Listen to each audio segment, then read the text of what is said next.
Om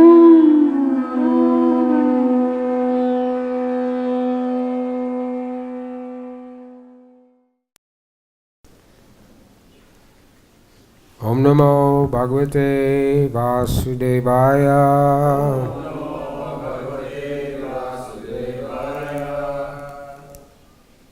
Om Namo Bhagavate Vasudevaya.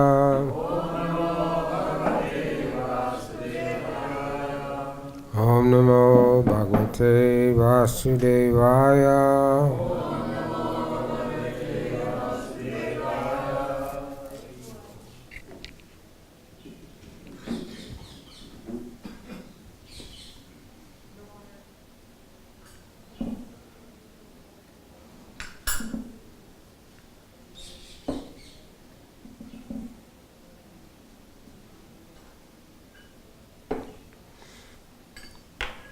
Reading from the Bhagavad-Gita as it is, second chapter, text number 13.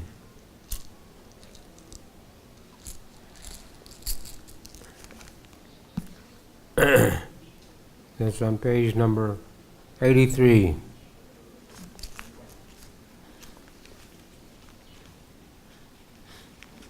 This is a verse they recited this verse yesterday. So we're again going to comment on this verse. Vainosmin yatade Komaram yovanam jara Tata deyantara praptir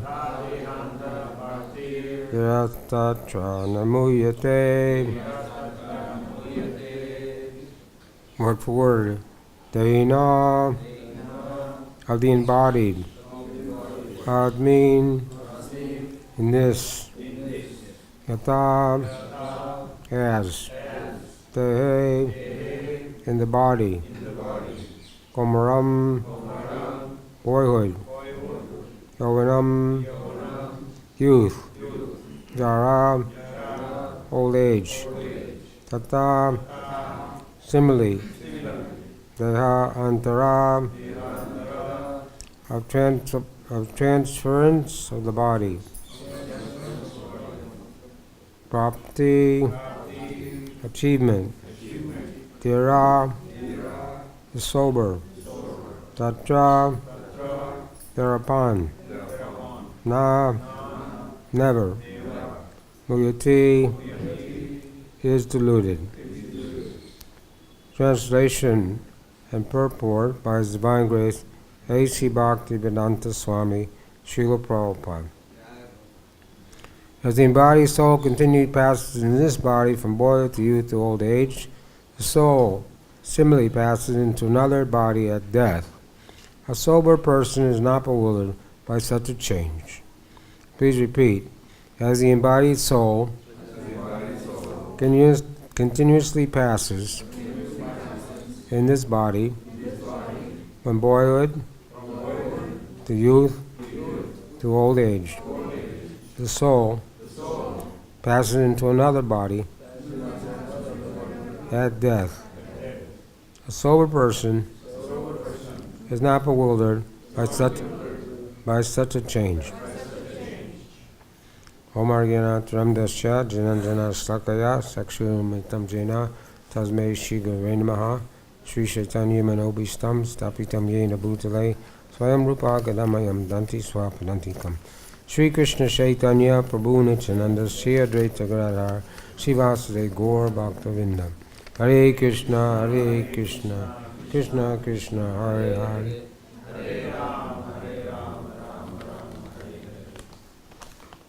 So we'll go through this purport very slowly and try to cover all the points Prabhupada makes. Purport. Since every living entity is an individual soul, each is changing his body at every moment, manifesting sometimes as a child, sometimes as youth, sometimes as old man. Yet the same spirit, soul, is there and does not undergo any change. This individual soul finally changes the body at death and transmigrates to another body, since it is sure to have another body in the next birth, either material or spiritual. There is no cause for lamentation by Arjuna on account of death, neither for Bhishma nor for Drona, for whom he was so much concerned. Rather, he should rejoice for their changing bodies, from old to new ones, thereby rejuvenating their energy. Such changes of body account for varieties of enjoyment or suffering according to one's work in life. So Bhishma and Drona, being noble souls, were surely going to have spiritual bodies in the next life, or at least in heavenly bodies, for superior enjoyment of material existence. So in either case, there is no cause for lamentation. So this section is called Jnana Yoga.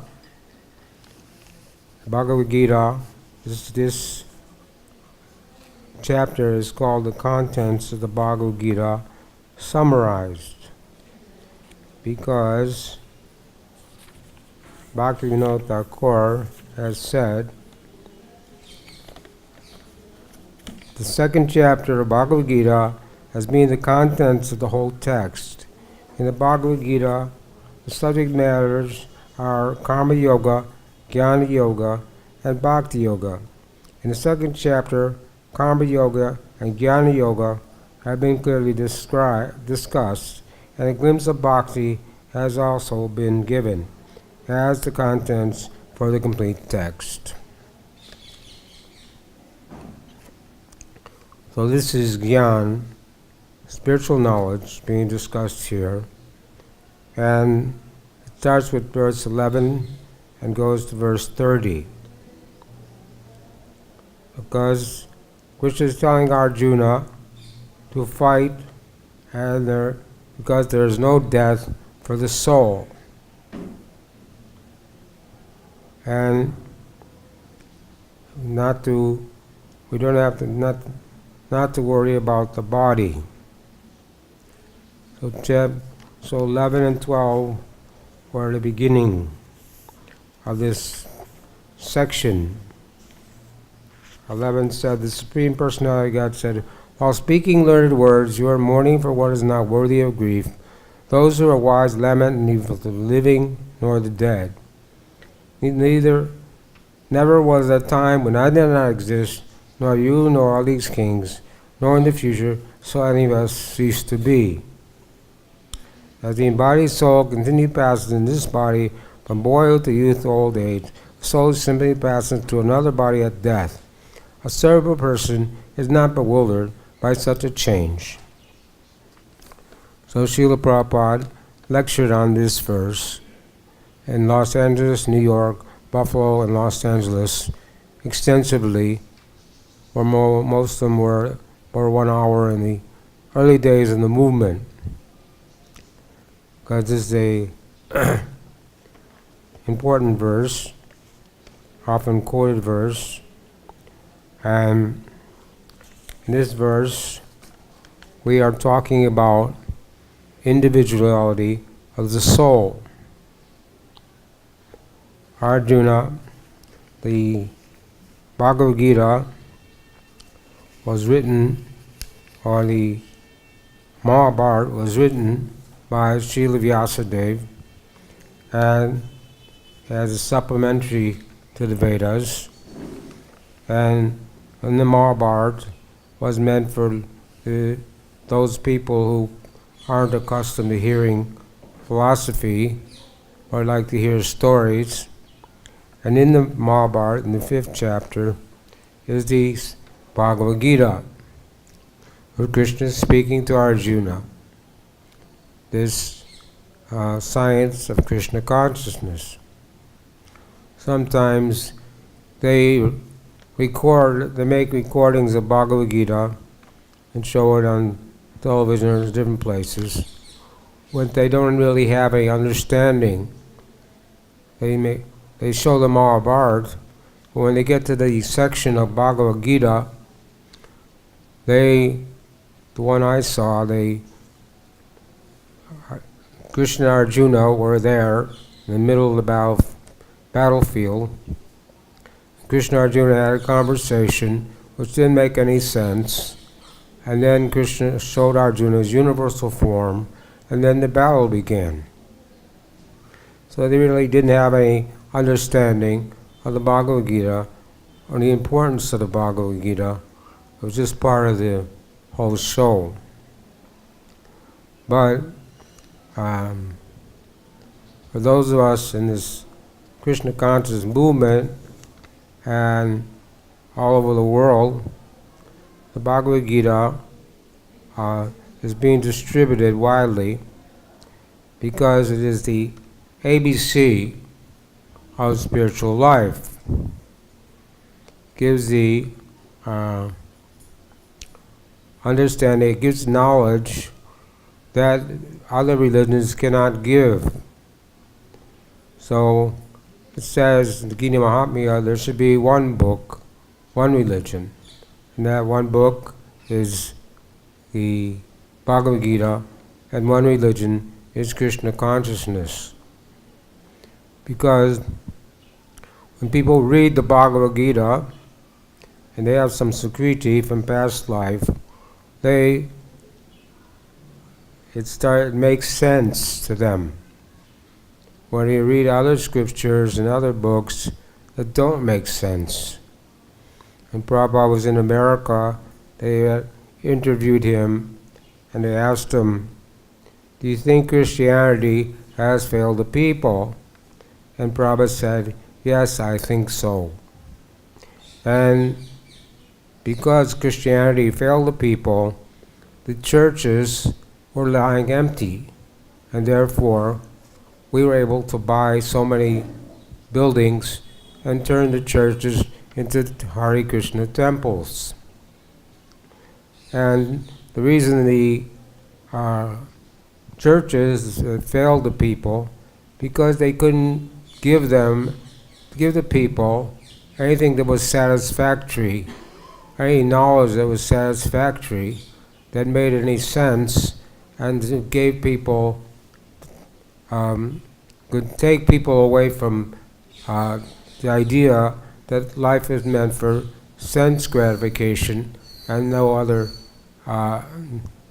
meaning. Maharaj says in the Tevidu Sarvagati He Vishnu, the goal of life is to attain to Lord Vishnu, to go back home, back to Godhead, not to stay in this material world.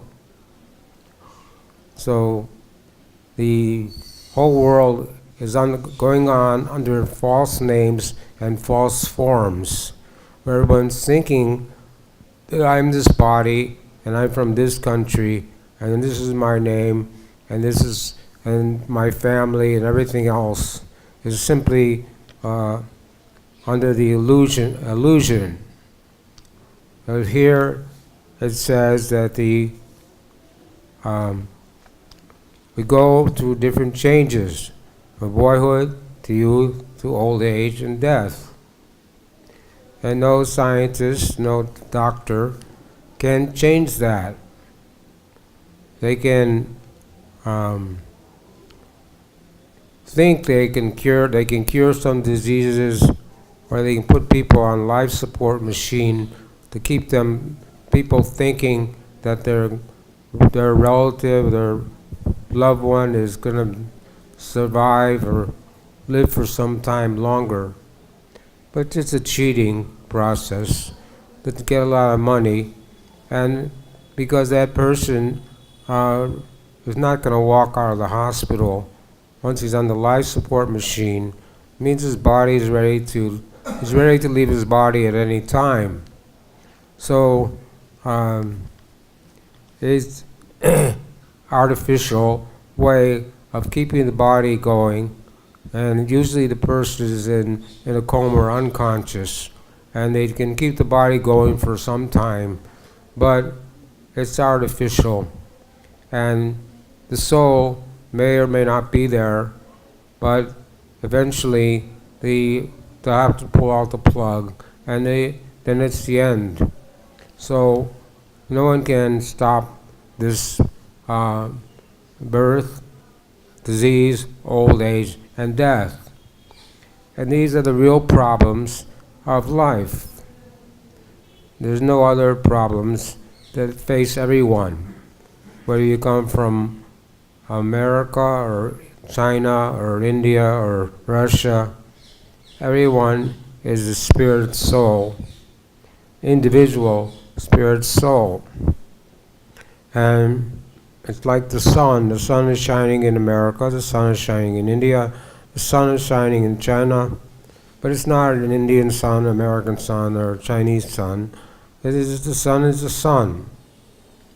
So the soul is there in every body, but people are under illusion, the false designations, thinking ahankara, that due to false ego, that I'm this material body, and that everything belongs to me, amameti, I, me, mine. I'm this body, this is my family, and these possessions are all mine. But at the time of birth, you have nothing. You come with nothing. And then you can spend your whole life accumulating so many things. But at the time of death, you can't take anything with you. So what is the use of wasting your whole life trying to accumulate so many things, to try to be happy, to try to be comfortable, but at the time of death, nothing goes with the body. Nothing goes with the soul. The body remains there. The person may be lamenting that my father is dead or my mother is dead, but the body is there. The person that was in that body, the soul was in that body, you never really knew that person. And someone is so active, his whole life suddenly becomes inactive. So here it's describing that the soul goes to another body, and not that there's nothing after life. Most people have this misconception that there's nothing after life. So therefore, I can live my life and get as much sense gratification, much pleasure as I can, because you only go around one time, and then you die, and then that's it. But that's not the conclusion, that's not the true understanding.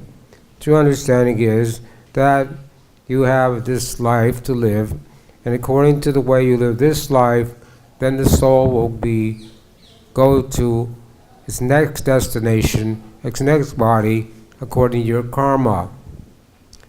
Not that you don't exist. Krishna said,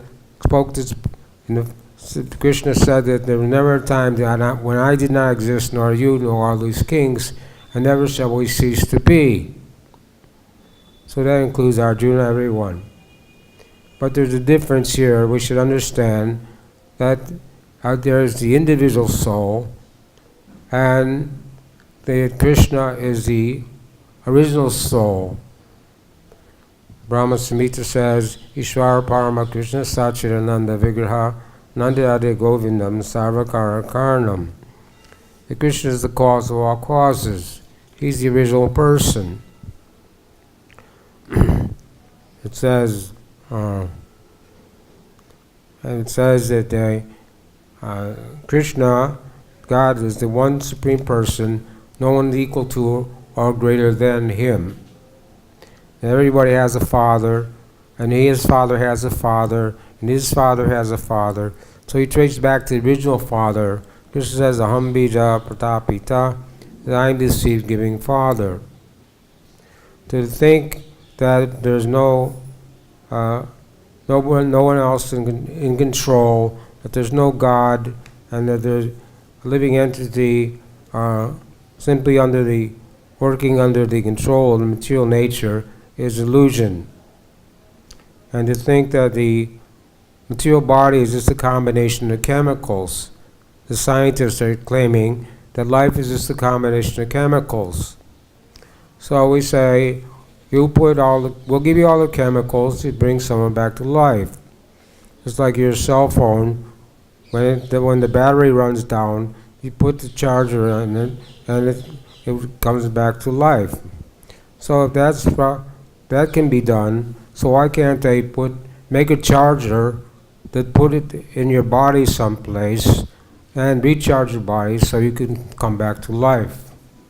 But they can't do that because the soul doesn't stay with the body.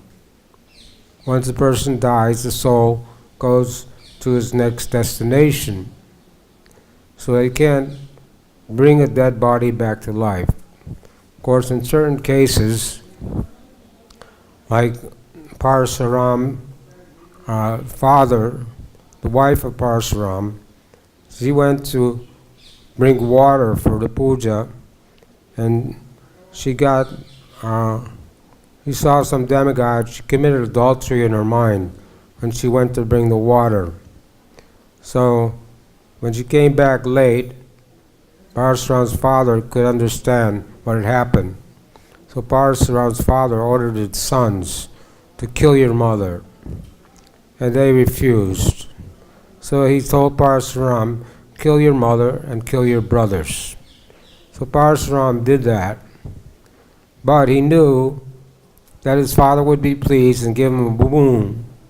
So his father gave him a boon that you can take any boon you want. So he said, okay, you bring back my mother and brothers without them knowing that they had died. So this is a special case where someone can bring back a dead body by mystic power. In the 7th canto, we read how Maya Danava had put the demons in a pool of water, and they also came back to life. But otherwise, by material science, it's not possible to bring a dead body back to life. So, anyway, the main point here is that Arjuna is lamenting because he has to kill Drona and Bhishma and the family on the other side on the battlefield, so he doesn't want to fight. And the whole Bhagavad-Gita is meant to get Arjuna out of illusion and make him understand that because Krishna wants him to fight, and he should do his duty as a Kshatriya, and he should fight and not be lament for the change of body. Just like when Lord Chaitanya was in Navadvip, the Qazi sent his men to stop the Sankirtan. So Lord Chaitanya organized a civil disobedience movement, and with all the people in Navadvip, he had kirtan and marched on the Qazi's house. So the Qazi became afraid and hid himself in one room on the top of his house. So Lord Chaitanya called the Qazi down and asked him, why you didn't come to receive me. He said, well, you were in an angry mood, so I was afraid to come down. So Lord Chaitanya said, but I have 2 questions for you. One question is, why in your Muslim religion do you kill your mother and father? And because the cow is like your mother, because the cow gives milk, which is a life-giving substance. And the bull is like your father. The bull tills the land, gives us grain, so the bull is like your father. So why are you killing your mother and father in your Muslim religion? But the Qazi counteracted that and said, no, we are doing that, but you also do that in your Hindu religion when you sacrifice an animal. The Lord Chaitanya defeated that, said, no, we sacrifice an old animal, and when the sacrifice is performed properly, that old animal is rejuvenated and gets a new body, and not actually killing. So there was no need for Arjuna to lament for the old body of Bhishma and Drona, because they were going to get new bodies, and some form or another, but not that they become void. But of course it's natural that we lament when someone dies, especially the spiritual master or some advanced devotees. But we should know that actually it's for someone that has an old body, to get a new body is a benediction, because then they can take the Krishna consciousness again if they haven't gone to the Vaikuntha world where no one comes back, where everyone has a spiritual body. So in this way, this purport is defeating Arjuna's different reasons why he doesn't want to fight. Any man who has perfect knowledge of the constitution of the individual soul and the super soul in nature, both material and spiritual, is called dhira, or sober person, sober man. Such a man is never deluded by the changes of body. So here, dhiras tatranamuyate. Dhiras means sober. It's common nowadays that people go to drink alcohol or take drugs, become intoxicated. And when you're sober, intoxicated, you lose your good sense, you lose your intelligence, and you do crazy things. But a sober person is one who has perfect knowledge. He knows that there's the individual soul, the super soul, and nature. It's only due to ignorance that people have any different understanding.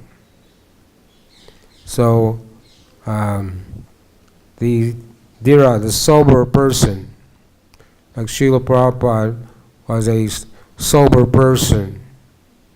When he was going to America, they advised him, some people advised him, you have to wear pants and shirt and eat with knife and fork and spoon when you go to America. But Srila Prabhupada said, no, I'm not going there to learn from them, I'm going there to teach them. So Prabhupada didn't compromise on the philosophy, didn't compromise on the principles.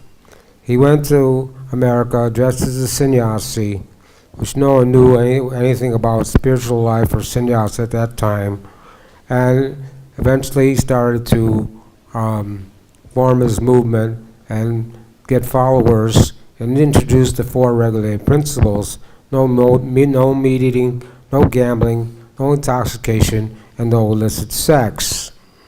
And we're hearing this morning that this four regulated principles are there for both the men and women. And brahmacharis, sannyasis, and those who brahmacharis, vanapras, and sannyasis, for them there's no question sex life. Only in household life is sex life allowed, but only once a month at the proper time for becoming God-conscious children and not otherwise. Some devotees may say that you can have as much sex life as you want in household life, it doesn't matter. But that's not what it said in the Bhagavatam this morning. Krishna says in Bhagavad-Gita, I'm sex life according to religious principles. So whether you're a brahmachari or a grihastra, you're a brahmachari, or grihastha brahmachari. If someone gets married, he also has to practice celibacy and is not all right for him to have illicit sex. But if they can't follow strictly, Prabhupada said, a household ashram, the grihastha ashram, advancement's very slow or next to nil. So it's difficult because we also read a couple of days, or yesterday or the day before, when you put the butter in the fire, you can't tell it not to melt. So when man and women are together, there's always a chance that there's going to be agitation and there's going to be sex life. But those who are fully engaged in Krishna consciousness and have taken initiation and taken a vow should follow this program, no illicit sex. only at the time of procreation to get a God-conscious child. And then once the child, after 9 months, once the child is born, then they have to wait another 6 months if you want to have another child. But not that you can have sex life as much as you want. This is not Grihastha life, this is Grihamaiti life. This is called legalized prostitution, probably called legalized prostitution. So the Grihasthas have to be very careful to follow strictly if they want to make advancement in spiritual life. Otherwise, their chanting, anything they do will not fructify. They'll not get the full benefit of Krishna consciousness by committing offenses to the holy name and to commit sinful activities on the strength of the holy name is one of the 10 offenses. So therefore, everybody in this movement should try to be sober and understand these things, that I'm Brahmasmi, I'm not this body, and that the Jiver Subhoy Krishna Das, the eternal servant of Krishna. Krishna is the super soul in everyone's heart, and there's the individual soul and the super soul, who accompanies the individual soul from one body to the next, witnessing the activities of the individual soul. And Mother Nature is also there. And when you say a mother, then there must be a father. So the father is Krishna, or Mahavishnu, who impregnates the Pradhan, it's called Pradhan, the unmanifested material energy, and then the Mahatattva is created, and then there's 24 elements described by Lord Kapila in the 3rd canto of Srimad Bhagavatam, describing the different elements which make up this body, and 24 elements, and 25th element is time, and 26 is the soul. So our time is so there's 24, 25, 26 different opinions about how many elements there are, but they all have to do with the body, not the soul. But the soul is the life force in the body.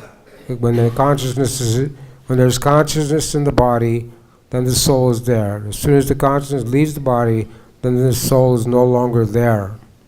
And that means death. So here, Krishna is telling Arjuna that he shouldn't lament for the death of anyone, because they're going to get a new body and go through this same process.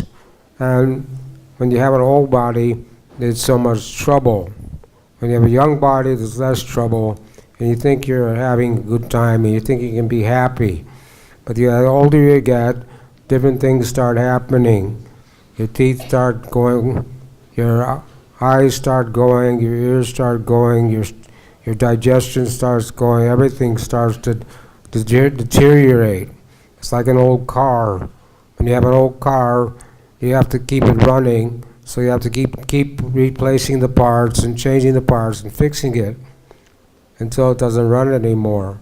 So an old body's like that. You have to tolerate all the inconveniences. And Srila Prabhupada, even in his old age, he told the devotees, "Don't never take me to a hospital or doctors," because he wanted to die naturally. He didn't want to have to die with tubes in his body, like one of his godbrothers. So death is inevitable. Death cannot be changed. Death cannot be stopped. And that we already discussed. The Mayavadi theory of oneness of the spirit soul cannot be entertained on the ground that the spirit soul cannot be cut into pieces as a fragmental portion. Such cutting into different individual souls would make the Supreme cleavable or changeable against the principles of the Supreme Souls being unchangeable, as confirmed in the Gita. The fragmental portion of the Supreme exists eternally Sanatan and are called Sara. That is, they have a tendency to fall down into material nature.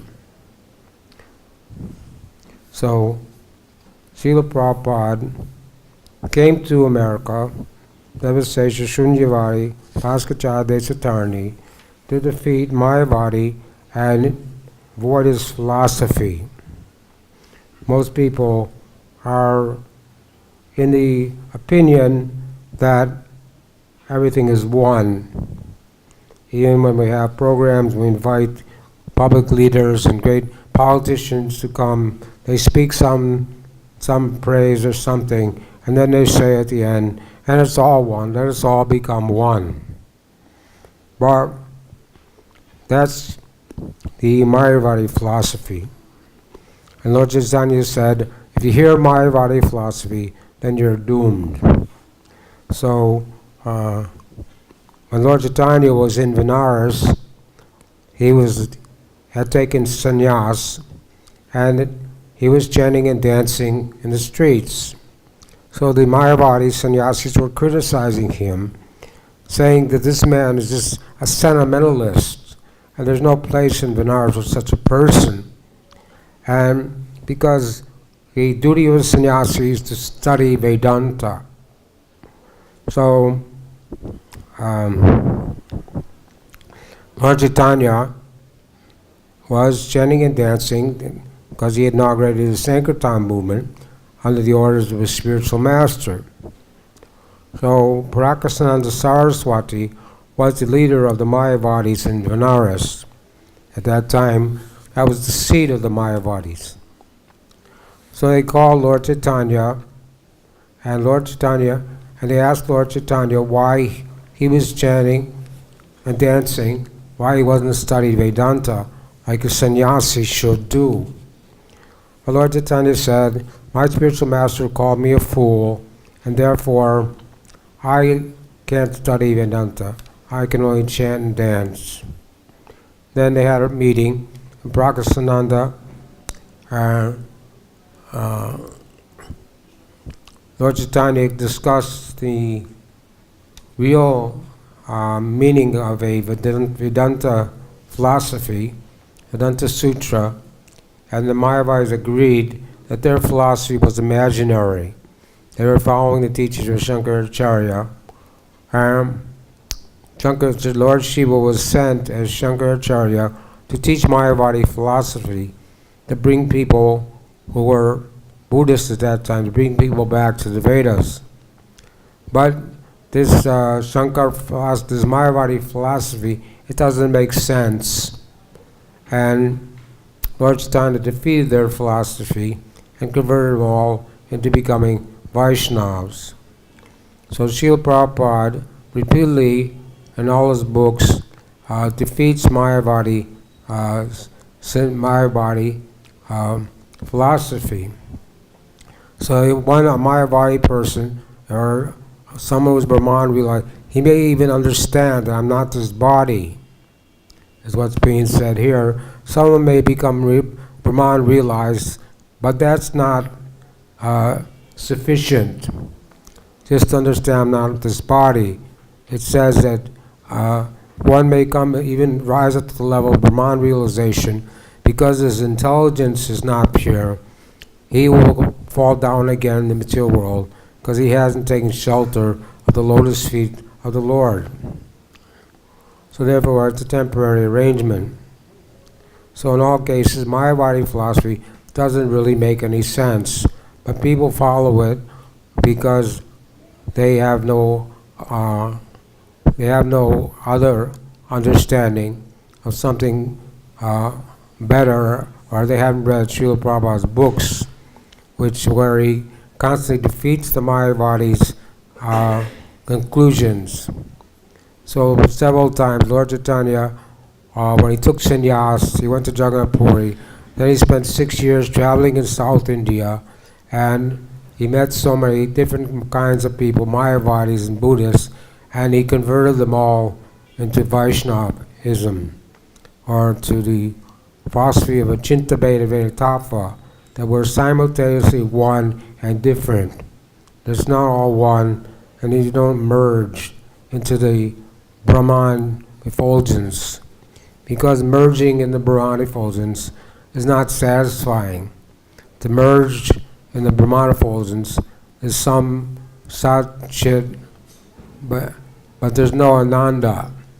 It says the bliss that one gets by merging into Brahman is like the water in the calf's hoofprint, and compared to devotional service, which gives one 10 million times more bliss.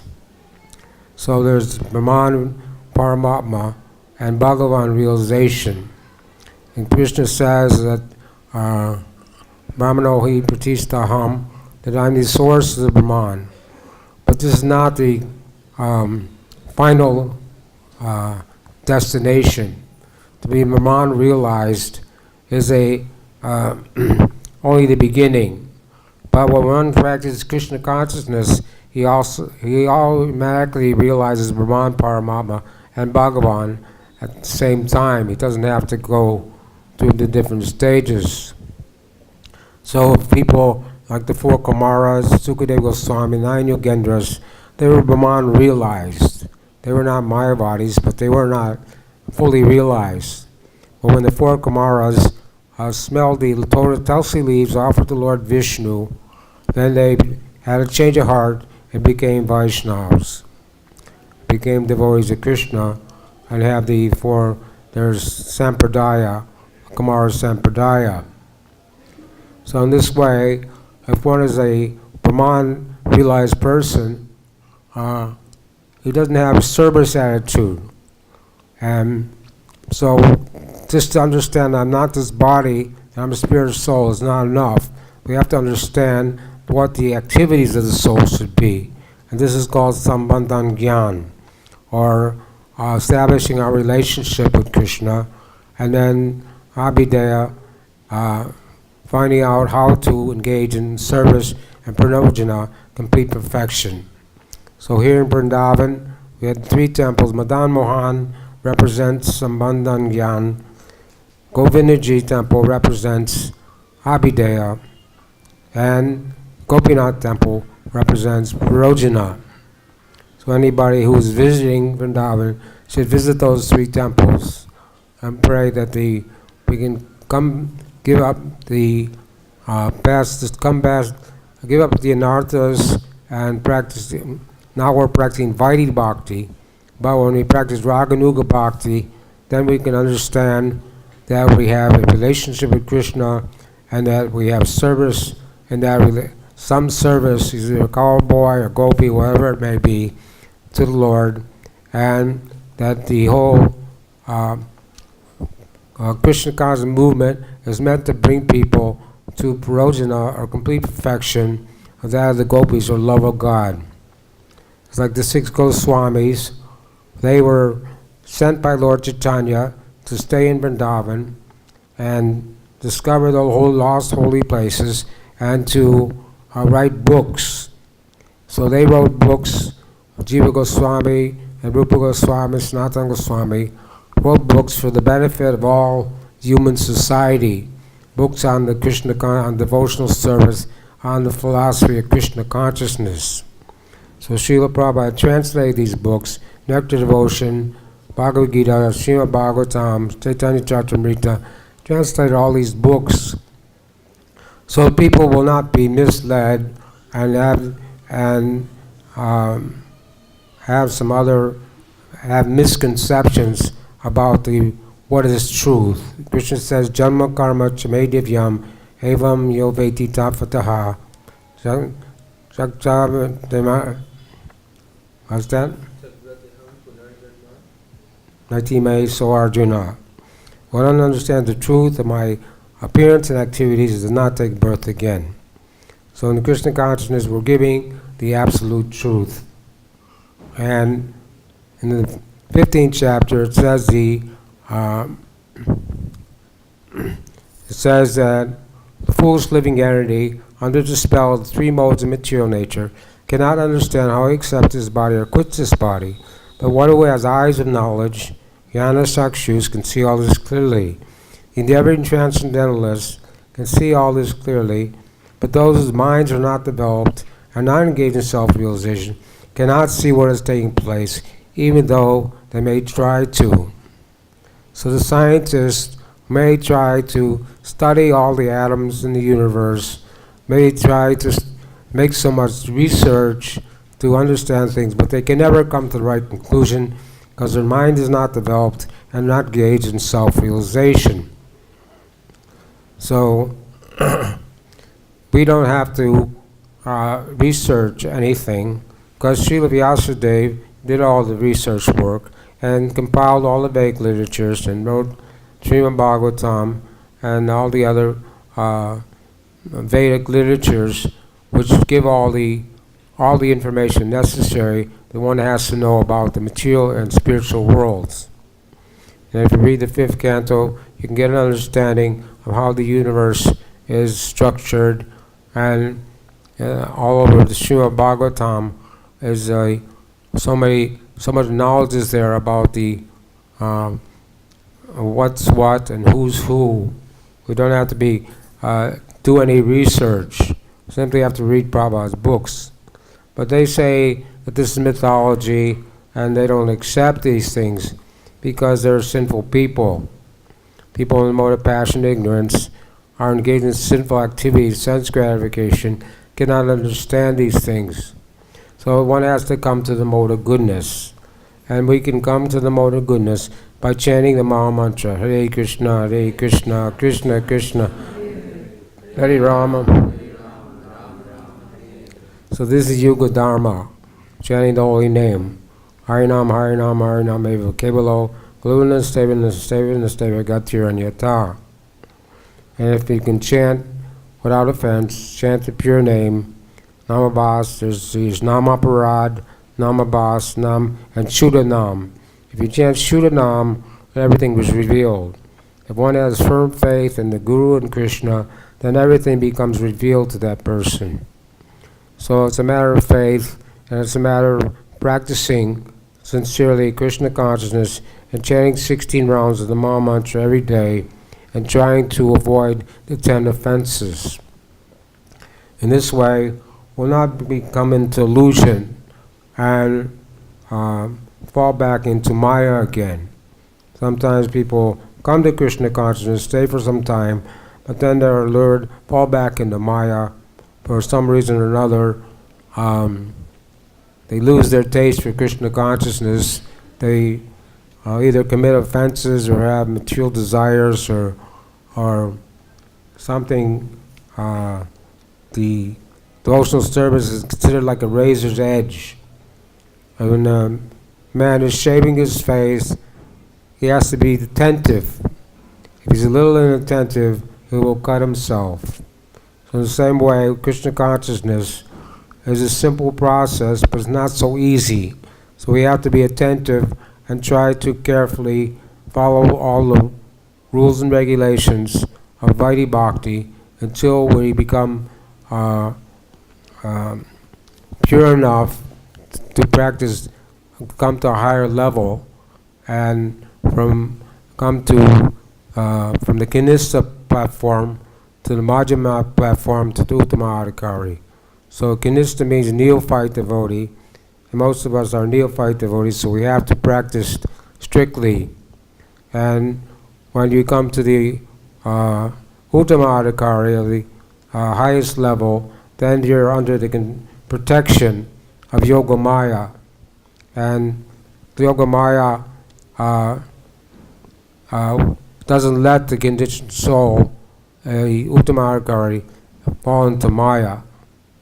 But the Majjhima Adhikari, Kanista Adhikari, can still fall into Maya, but less chance for the Majjhima Adhikari. But Kanista Adhikari, when we become a devotee, we're declaring war on Maya. So we're saying to the material energy that we don't want to be under the control of material energy. We want to be under the control of Krishna. So when we do that, then Maya will test you in so many ways. So if you're sincere, if you want to serve Krishna, then material energy will help you serve Krishna. But if you want to disturb Krishna, Mahamaya, then you again can go back into the material world.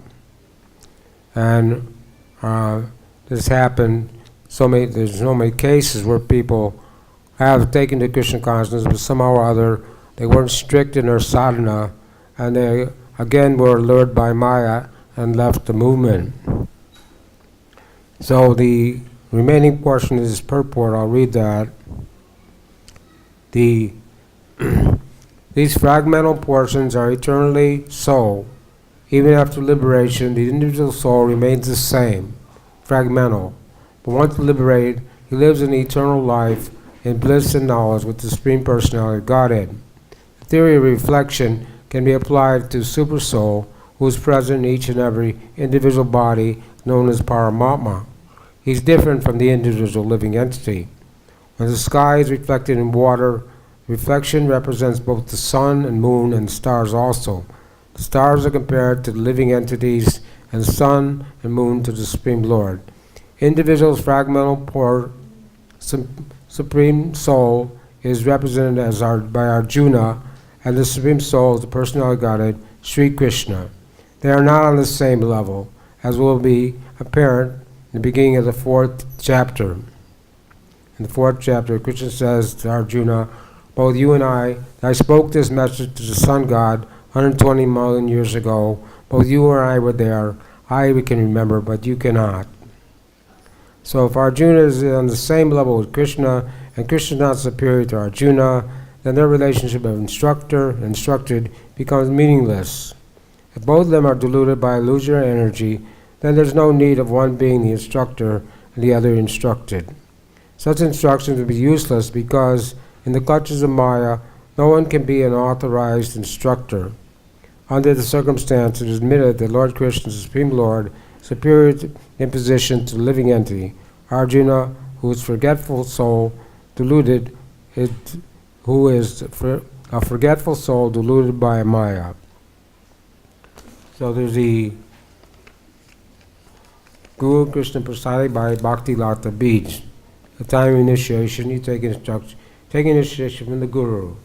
The Guru has to be advanced in Krishna consciousness so that he can also help this individual, the disciple, make advancement in Krishna consciousness. If one isn't there are many people who claim to be gurus and cheating people. In this world, there's two kinds of people: those who are cheated, those that want to be cheated, and those who are cheating. So there are cheating gurus who claim to be Bhagavan, the Supreme Lord. They can show some magic and gather so many followers, but they can't really instruct the people properly, and so the result's not the same as a bona fide spiritual master. So the bona fide spiritual master must come in the line of disciple succession. There's 4 sampradayas: the Brahma Sampradaya, Shiva Sampradaya, Lakshmi Sampradaya, and this Sampradaya from the 4 Kumaras. So the spiritual master must be in one of those Sampradayas, and he must be conversant in the science of Krishna consciousness. And that's why he can accept disciples and train them in Krishna consciousness. So therefore, Arjuna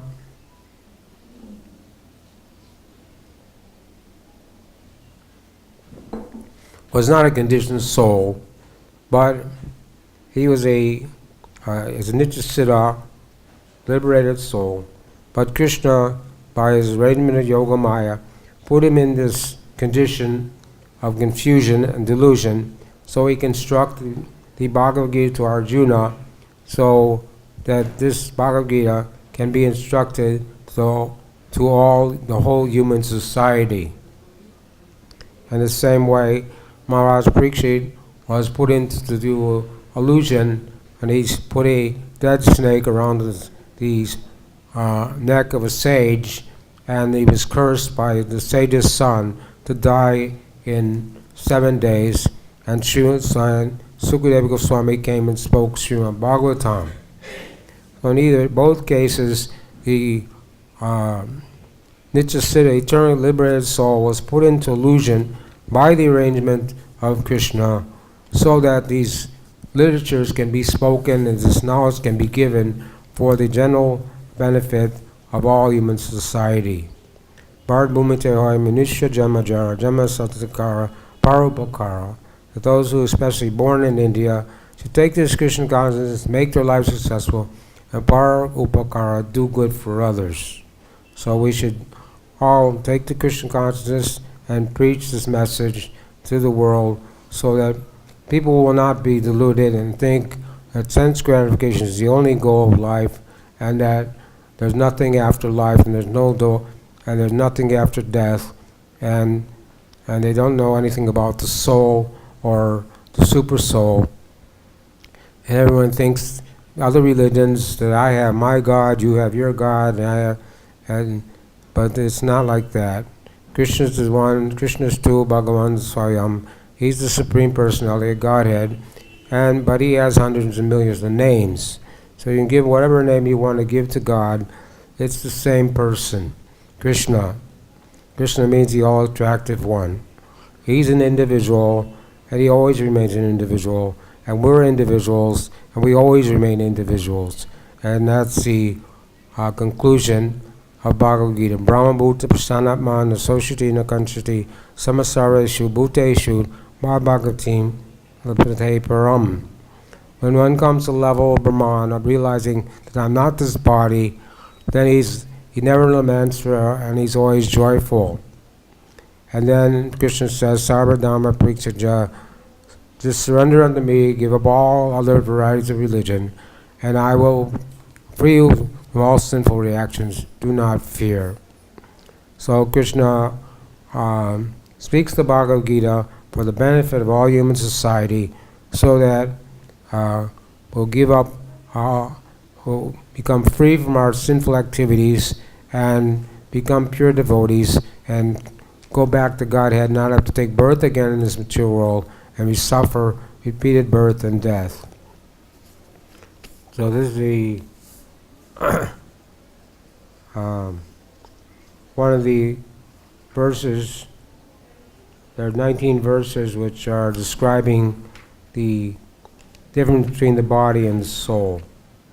So as the embodied soul continue passes in this body, from boyhood to youth, old age, similarly, soul passes in another body at death. A sober person is not bewildered by such a change. So we'll stop there. Questions, comments? Srila Prabhupada ki jai. Antaraj Bhagavad Gita ki jai.